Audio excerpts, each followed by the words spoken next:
Монгол залуун төрөмс байгууллагын тэргүүн Отгонбаатар өнөөдөр сэтгүүлчдэд мэдээлэл хийлээ.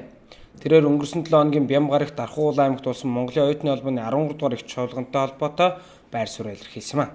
Тэрээр мөн энэ үеэр хэрвээ Монголын оюутны холбооны ерөнхийлөгчөөр энэ удаад сонгогдсон ажилласан бол ямар ажил хийж болох байсан талаараа танилцуулж байлаа. Оюутнуудын автобусны картыг үнэгүй хэвлэх, сард олгогдож байгаа 96 мянган төгрөгийг нь ноутбук худалдан авахт нь зарцуулах гэх мэтээр оюутнуудын төлөө ажиллаж чадах байснаа дуулгасан юм.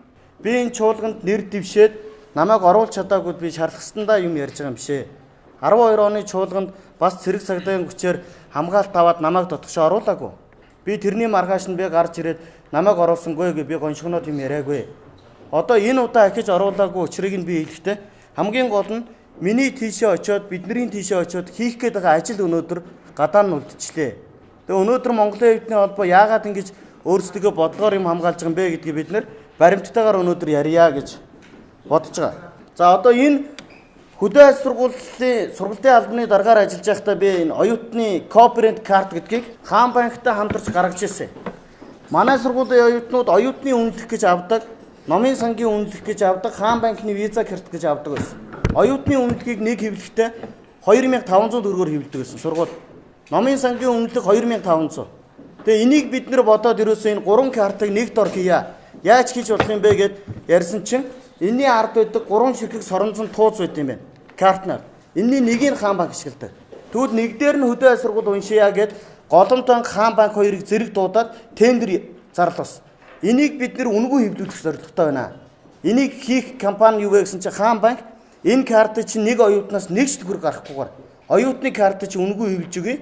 Дээрэс нь энэ картыг номын санчаа уншихгүй учраас 950 мянган төгрөгийн үнэтэй 8 ширхэг машиныг танай сургууль бэлгэлье гэд. Ингээд бид нар сургуулийн багш ажилчдын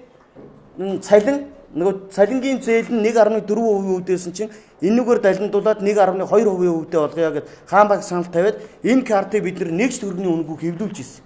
Яг энэтэй ижилхэн гэхдээ энээс үйлчлэг авахгүй. Энэ картн дээр мобайл банк, мессеж банк, интернет банк бүгд үнэгүй байгаа. Гэтэл өнөөдөр Монголын оюутны холбооны гаргасан энэ оюутны нэртэй энэ төрийн банкны гаргасан картны нэг гүн 6500 төгрөгийн үнэтэй. Энэ картаар оюутан номын сандаа үйлчлэхгүй. Сургуулийнх нь оюутны үнэлэх болохгүй. Энэ карт юунд зориулагдсан гэд энэ дээр байсан ганцхан наалтыг наахад зориулагдсан карт. Тэгээ нэг оюутнаас 6500 төгрөг гаргаж. Үнэхээр Монголын оюутны холбоо оюутнаа бодсон бол энэ картыг Хаан банк бусад банкнуудын дунд тендер зарлаад энийг үнэгүй хийх боломжтой. Энэ жил түүнийг Монголын оюутны холбооны 13 дугаар их чуулганд гаднаас өөр хүн оруулахгүй гэдэг шалтгаанаар чуулганд оруулаагүй байна. Мөн өнгөрсөн 2012 оны сонгуулиарч мөн оруулаагүй гэдгийг хэлсэн юм а. За 2012 онд Монгол Улсын боловсролын их сургуулиас мандатын эрэхтэй би чуулганд оролцож ирсэн. Тэр чуулганд оролцоод би 40 мянган оюутныг төлөөлөөд ороод үг хэлсний дараа ардаас нь Монголын оюутны холбоо маргааш нь нөгөөдрөөс нь их сургуулиудын захиргаа сургуулийн захирлуу бичиг ирүүлж ирсэн. Тэр ямар бичиг вэ гэсэн энэ сургуулийн энэ оюутанд арга хэмжээ авахаа гэсэн бичиг айгүй дарамт ирдэг. Тийм болохоор өнөөдөр энд ямар нэг оюутан ирж дарамт нь орохыг хүсээгүй болохоор энд оюутан ирээгүй байгаа.